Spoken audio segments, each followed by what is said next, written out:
Welcome to Slash Bash, where today I am bringing you another Entitled Parents Reddit video. In our first story, the service dog and the zoo. Let's jump right in.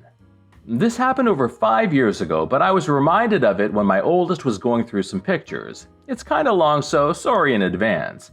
In hindsight, going to the zoo with a service dog was not one of my best ideas, but my kids were still at the age where they liked it, plus my friend had her kids for the summer. Spoiler, no one tried to steal my dog. After getting tickets, I'm asked to go to the office so they can notify zoo security that there is a service dog in the zoo and to let me know what areas of the zoo I cannot go in. Basically, I couldn't go into any of the areas where the animals roam freely, which is completely understandable. I finish up with the office, we start walking around, and one of the first big cat enclosures we see is the jaguar. So beautiful, but I hate how small the enclosure is. I hate the zoo personally. And this is when the entitled parents start. Usually, during the day, most of the animals are laying down, but today I brought a dog into the zoo. The jaguar caught the scent of my dog and became extremely restless. The way the enclosure was built, only a chain link fence and 3 feet separated us. My dog was just sitting next to me with this beautiful and deadly animal staring at us. Because the jaguar was active and close to the fence, people kept coming. Very quickly, I was trapped between the fence and a crowd. I have my dog for mobility and anxiety issues. Getting out of that crowd was difficult. Thankfully, my friend's fiance saw me and pulled me out of there. When my friends saw the crowd building, they grabbed my kids and pulled them away. So that was the jaguar exhibit. Thankfully, the next enclosure was one that I couldn't go in, so I got to sit down for a bit. During this, I had a mom with 2 kids, young but I don't know how old, demand I go back to the jaguar so her kids could see him up close. I told her no, not happening. She did the whole whining and yelling thing, but at that point my kids and friends showed up. I told her no again and left. She started following us. But it's a zoo, can't tell her where she can't walk as long as she isn't bothering us. Next big enclosure we get to is the wild dogs. This enclosure has viewing glass instead of chain link fencing. They perk up when they catch my dog's scent as well. And again, we draw a crowd. This time I have a lot of young kids pushed up to the front. Guess what? The kids have short attention spans. They saw the wild dogs and then they saw my dog. They were more interested in my dog. That exhibit was hell getting out of, as I didn't want to hurt any of the kids. So now, instead of just one annoying mother dragging her kids behind us, we have multiple entitled parents with kids. Every enclosure we see, this crowd would push to get up front. If I left before one of them got to see the animal, they would demand I go back. Each enclosure, I was losing my grip on my temper. My friends saw this and did their best to try to keep me calm. We're at the tiger exhibit next, and now I'm wondering if the zoo even feeds the animals. The tiger is pacing and staring and gauging distance, trying to get to us. After about a minute of that, I couldn't stay there anymore. I was terrified that tiger would take the risk and jump. But again, the damn crowd. Now I'd had enough. I ended up telling the crowd to back the flip up and get the hell away from me. These parents got mad at me for using such language in front of their young children. How could I? Now my revenge. Monkeys do not like dogs at all. They will go freaking nuts if I go near their enclosure. Well, I had this lovely crowd of entitled parents who refused to leave us alone, and we are coming up on some of the monkeys. Once the rest of the crowd caught up, I started going towards the monkey exhibit. My friends took my kids around the enclosure in case I didn't get out fast enough. As soon as I got close, the monkeys started yelling and jumping. The crowd was so excited. The monkeys never jump around. I got to the beginning of the exhibit and rushed through as fast as I could go. Limited mobility sucks, but it was the crowd that had feces thrown at them.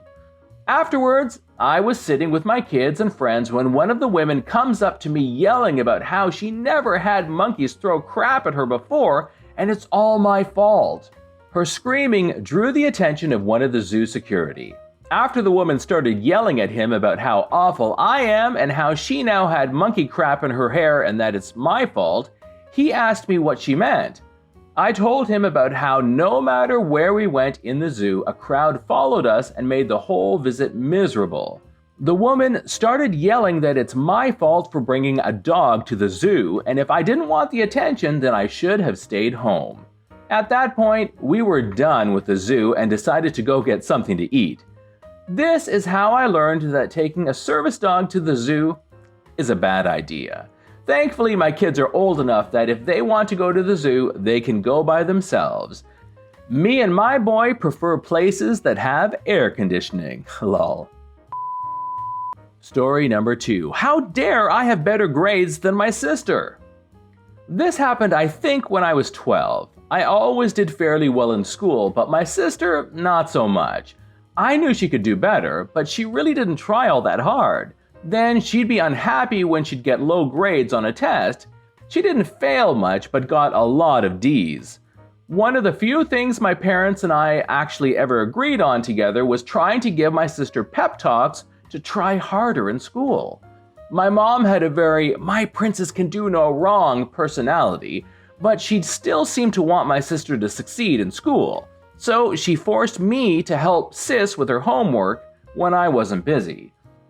I didn't mind helping with the homework, but sis didn't make helping her easy. She'd get mad if I didn't just do the homework for her. And yes, my mother did outright try a few times to make me do my sister's homework for her, but my dad shut that down fast. So my sister would get bored easily and go play video games when I didn't just give her the answers. So I stopped trying to help since she wouldn't listen.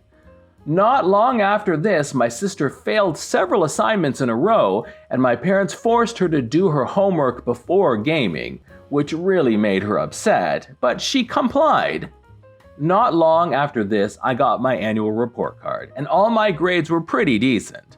When I presented the report card to my mother, my sister suddenly got upset and left the room. I asked my mom what was that all about, and she scolded me saying, "How dare I rub my success in my sister's face?" I was a bit flabbergasted because this had never been an issue before, and I wasn't doing that at all. My mother then waved her finger in front of my eyes and said it was my fault sis was so unhappy because she's trying to do better in school and I was bringing her down by being too happy about my report card around her. I grew some backbone and said that all I did was do good in school. I wasn't flaunting anything. Plus, how is it a crime to be too happy?